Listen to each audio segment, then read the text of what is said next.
Protests, political actions, panel discussions, and other events have continued across north and east Syria ahead of International Women's Day on 8th of March. Kurdish and Arab population centers saw a wide range of events organized under the slogan, "We will protect our revolution together and liberate our lands." In Derbespie, women dressed in traditional clothes to distribute sweet food and flowers to female members of local military institutions, including the HPC, Civil Defense Force, and the Asayish Internal Security Units.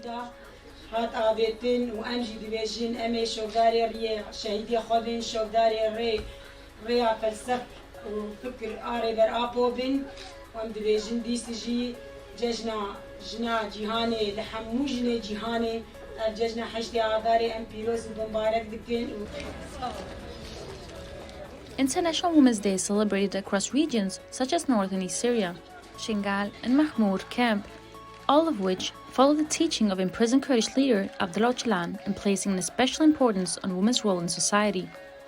At an event in Kobani, speakers drew attention to the struggle of women across Kurdistan in the face of multiple forms of attack by the Turkish armed forces and the proxies.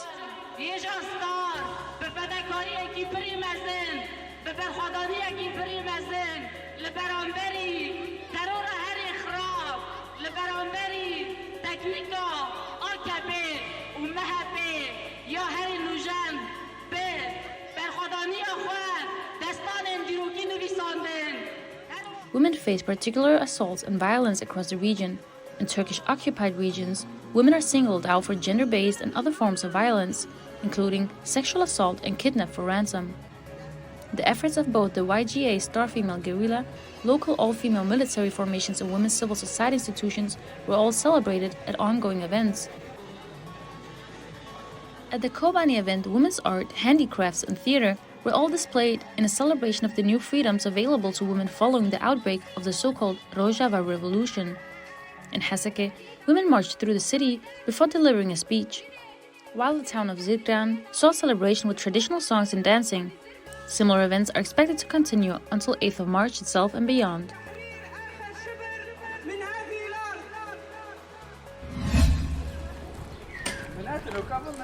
Women's activists in Shehba, the IDP-populated exclave of north and east Syria, have planted trees in a symbolic political gesture ahead of International Women's Day.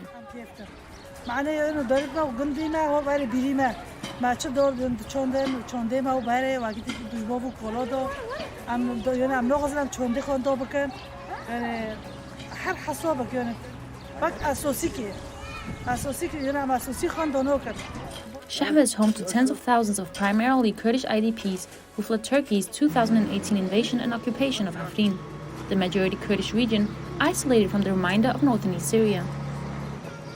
The United Nations has specifically described the major violations conducted against women on the basis of the gender in the Turkish-occupied region.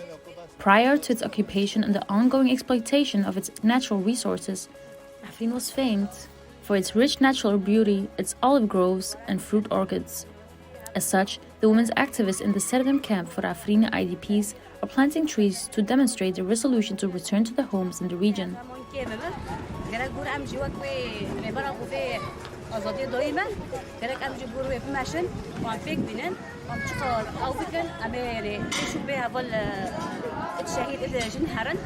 Afrini women have been specifically and systematically targeted with sexual and other forms of violence as part of an ongoing policy of forcible demographic change. The NGO Missing Women in Afrini has documented hundreds of cases of kidnap for ransom committed by Turkish proxies in the region.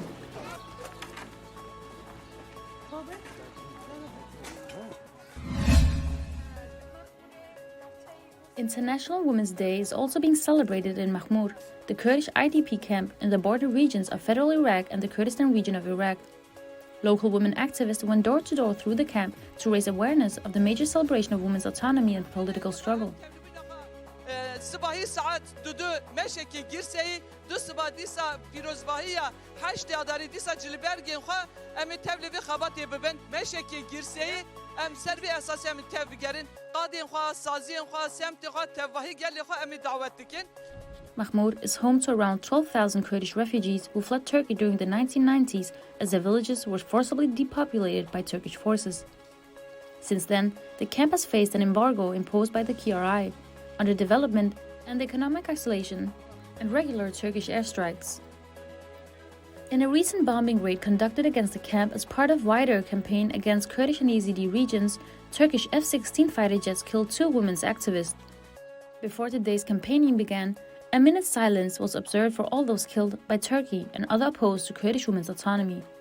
Therefore, women's activists dispersed through the camps to distribute flyers and invite locals to a wide platform of 8th of March events.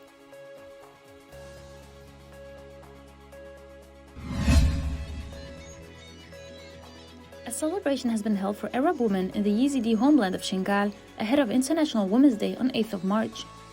At the event, organized by the Yazidi Women's Freedom Movement in coordination with local Arab women danced traditional local dances.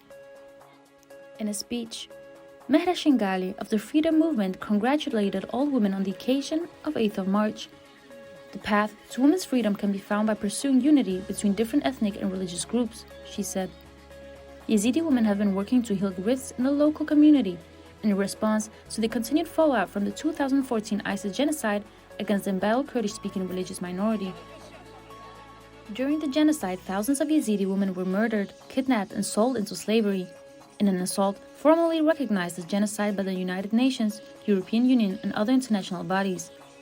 8 years on, Arabs, Yazidis, and other minorities live together in the region, which is administered by the Democratic Autonomous Administration of Shengal, a body which places an especial focus on coexistence and plurality.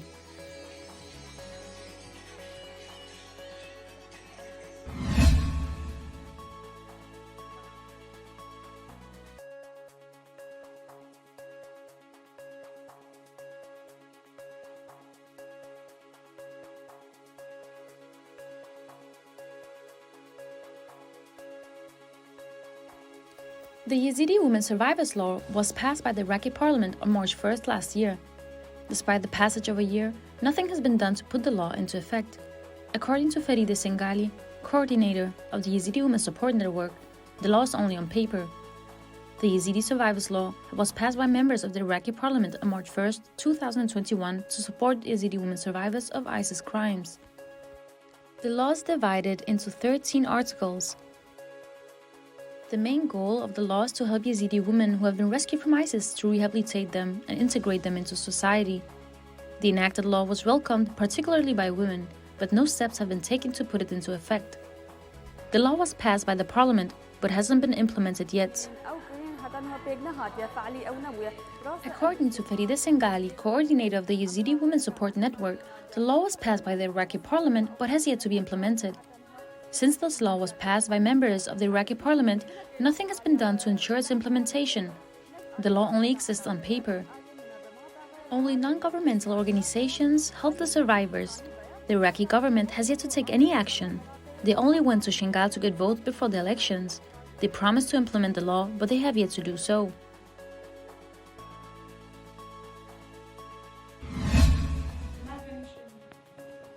Sine Kako Sofla is one of the villages around the city of Kermanshah. This year, the village was recognized and awarded for its distinctive woven carpets and rugs. Almost all of the women in Kako Sofla's village weave carpets. Every house in the village has at least one loom. Every woman in the village is skilled at weaving carpets and rugs. However, all of the women complain about the lack of a place to sell their carpets and rugs. Selling carpets is said to be more difficult than weaving them. Some people come to our village to buy our carpets, but we don't get paid for our efforts. Our efforts are being overlooked. Amina Izet is one of the village women who weave. At home, women weave carpets and rugs. I'd love to have a special place to weave and sell my products, she explained. Rojan is another woman who makes her own carpets and rugs. She explained that women in the village weave various patterned rugs and carpets. I spent a month weaving a 60-centimeter carpet. However, I'm unable to sell the carpet at a reasonable price. Unfortunately, we do not have a place to sell our carpets and rugs and be compensated for our efforts. Buyers make low-ball bids. They purchase the products at a low cost but sell them at a high cost. Kubra has been weaving carpets and rugs in the village for the past 40 years. Her mother taught her how to. I haven't received a satisfactory offer since I began weaving carpets. That's why I don't want my kids to do this job, she said. Although Kubra does not want her children to weave carpets and rugs, her daughter is one of the women in the village who does.